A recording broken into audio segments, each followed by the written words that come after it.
Angels Care Home Health, serving Hayes and the surrounding areas, is a Medicare-certified home health agency providing quality skilled nursing and restorative therapy services to patients in their homes. They're polite. I mean, they just take the time for you.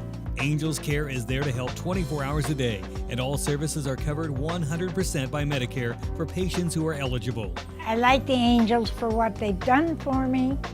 Angels Care Home Health. We serve patients. Eagle Community Television presents Community Connection with your host, Mike Cooper. Hello and welcome again to Community Connection from Eagle Community Television. Thanks for watching. Thanks as always to the producer and editor of our series, Jeff Durall.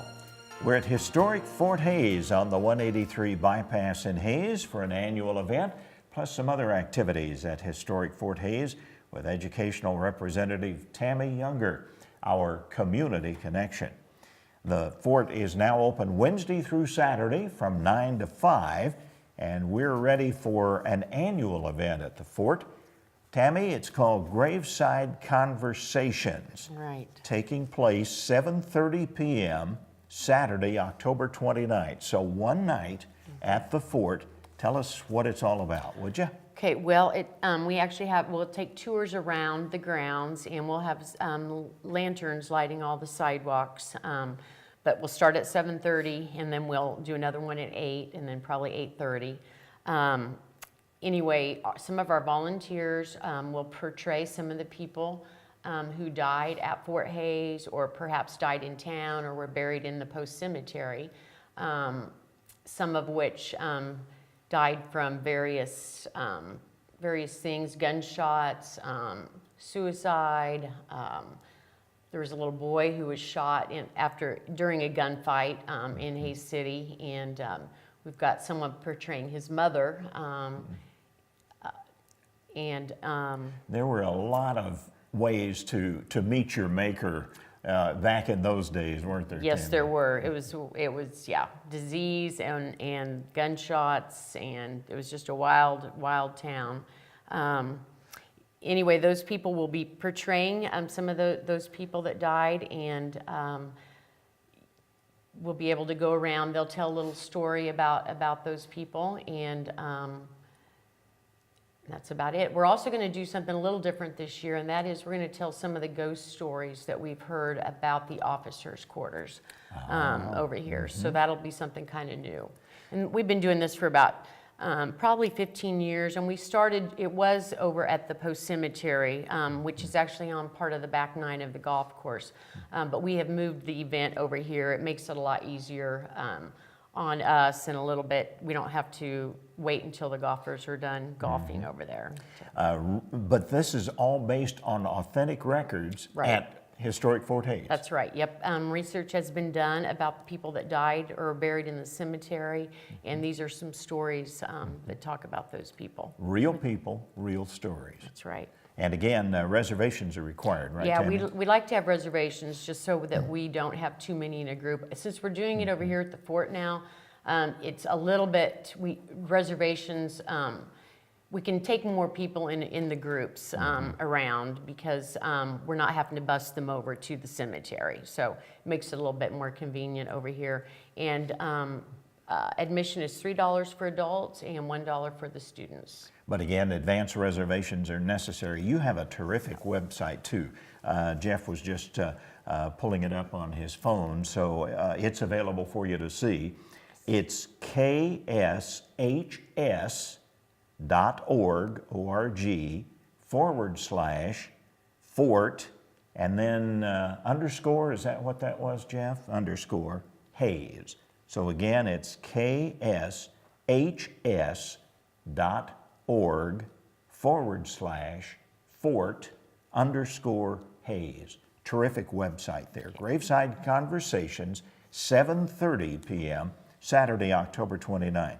Anything else going on along with that, Tammy? Refreshments, any special things? We might have some refreshments. We might have some hot apple cider, I think, for people. And parents kind of like to know about age appropriateness for this event. Yeah, it's not something that's real scary, so you know, so younger kids can come too, And it's kind of neat just because of the dark, you know, it's dark out here and we have all the lamps lighting the sidewalks. It's really stories. It's not somebody jumping out Right. and trying to scare Yep, you. exactly. It's basically the history Yeah. of some of the people who were actually at the fort. Right.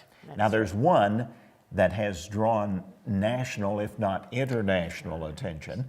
And of course, obviously, we're talking about Polly, Yep. the blue light lady. Yes. What about that? Well, she usually makes an appearance during our event. She was a hospital nurse here that was married to the hospital steward, and they used to ride their horses actually up to this Sentinel Hill, which is just south of the fort, when they were done working, and to sit and relax, look over the grounds. Well, when she ended up dying, or she ended up getting cholera, and as the last dying wish, she asked to be buried up on top of Sentinel Hill rather than in the post cemetery. And the soldiers did take her up there to bury her. They couldn't bury her right on top of the hill like she wanted to be because it was all rock and limestone. So they moved down to the side of the hill, buried her there. And since then, there have been a lot of sightings of a woman. She wears a long blue dress and white bonnet that they believe to be Elizabeth Polly, or she has a blue glow around her. And hence the name, the Blue Light Lady, Right. Elizabeth Polly. Yep. Part of the legends of historic Yes, Fort Hays. that's right. So many other events coming up, though. But all of this now, since you are the educational representative, Connie Schmeidler was working with you for a time. Yes, she was here for 27 years and she retired almost a year ago. And but she is still helping me out quite a bit. She comes out about once a week and helps me with some of the clerical duties mostly. And there are so many people who are volunteers, friends of historic Fort Hays. Right. You couldn't do it. Nope, couldn't do these it days. without them. Yeah, I've got a gentleman coming out. Actually, Leroy Riedel comes out Wednesday, Thursday, and Friday, usually for a little bit in the morning and in the afternoon, and he's been giving tours for me. And he's also started looking at some of the fort records that Connie did not make it through while she was here, because we have all the 22 years worth of the post returns, the letters sent, the letters received, all that information. Well, what about that, Tammy? If somebody would like to be a part of maybe tours or maybe researching records Yep. or helping with some of the other areas of the fort. Yes, we love volunteers, and we have a little volunteer package packet that we can give to you, and yeah, we need volunteers. So we'll take pretty much anybody that wants to help us out. We've got all kinds of different things that we can do. For just about any amount Yeah. of time that you'd want Yes. to commit to. Yep. If you've just got an hour a week, we've got something. I've got another lady, Nancy Tomko, who helps every week. She comes out and helps do cleaning. She helps with that because the buildings do get dirty. And of course, obviously for tours, Wednesday through Saturday from 9 to 5 at historic Fort Hays on the 183 bypass. Right. Now, the Graveside Conversations are just one of many events that are coming up at the fort. Connie. Right. Christmas is going to be next, actually. Christmas past, and that's the first weekend of December. It's also during the Frost Fest, everything that goes on in town, and that's our biggest event, actually. We have more people come out for that than anything else, and it's really neat. All the sidewalks are lined with luminaries. We have volunteers who are dressed and in the buildings. Some are singing Christmas carols. We have people playing music. We have a camp that is making the hot fried apples with the red hots, and we have hot apple cider out there. We serve cookies that the Girl Scouts actually make for us, which is a huge help too. Anyway, and then we have wagon rides that go around the grounds at the fort. You have admission set for And that? that is actually, it should be a free event. Okay. We've always done it, well, there was a couple of years they tried to charge, but that's something we like to do for free. Just and our a friend, gift. Yeah, as a gift to the community, and our friends group helps us a lot. And the state actually helps us with paying for a lot of the stuff that we have going on there. The Post Returns is a publication that's done by the Society of Friends of Historic Fort Hays. And interestingly enough, the fall publication, fall of this year, which is volume 28, talks about the Fort Hays Post Cemetery, appropriately enough, I guess. Yes. But there's so much more in the Post Returns. Yes, there is. It's a newsletter, and people that are members of our Friends group receive the newsletter 4 times a year, but they usually put lots of information, stories about the fort, things that used to happen, and then today, things that are going on, and projects that they're doing. And they always have a raffle, and they have a gun. This year it's a Yellow Boy carbine that they're going to give away at Christmas. It's also, we have a really nice pipe that someone made with a real nice beaded bag. Anyway, and those are always in there. They have lanterns that they sell, and they have names. We have names put on them as memorials for people. That's another recent project that was started, the Fort Hays Memorial Lantern. Yeah. Order forms are available itself.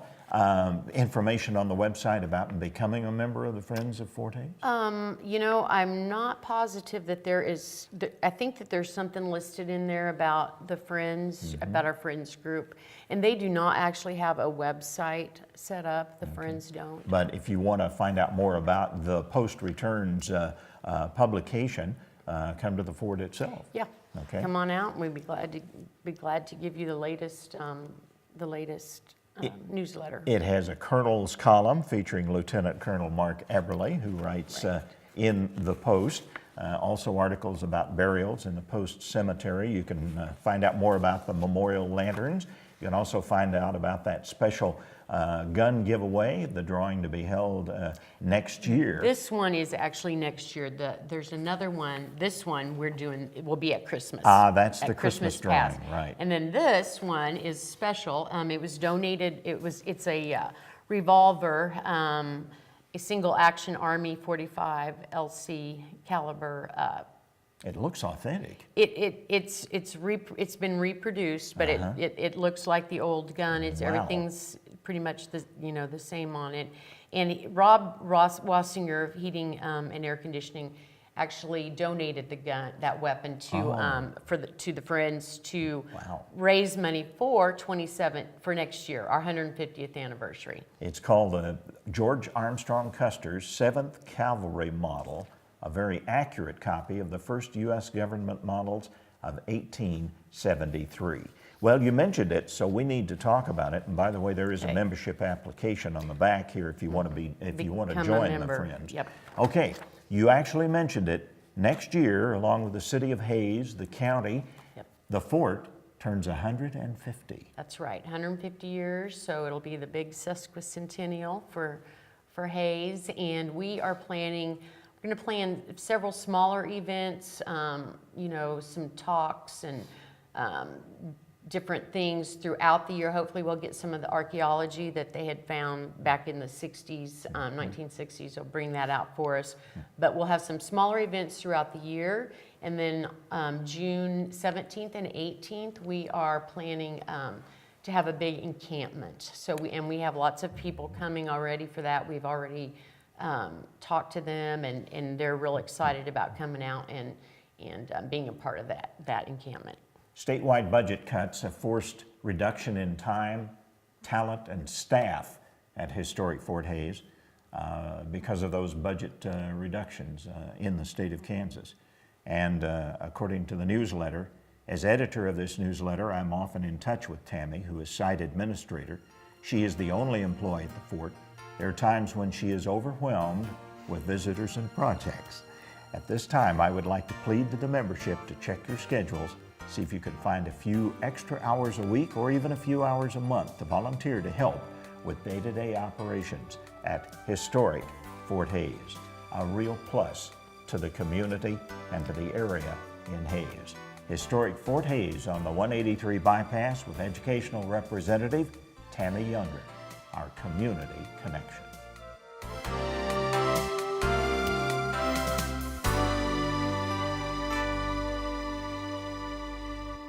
Angels Care Home Health, serving Hayes and the surrounding areas, is a Medicare-certified home health agency providing quality skilled nursing and restorative therapy services to patients in their homes. And the Angel Care nurse comes to see me once a week. Angels Care is there to help 24 hours a day, and all services are covered 100% by Medicare for patients who are eligible. Angel Care has helped to stay home. Angels Care Home Health. We serve patients.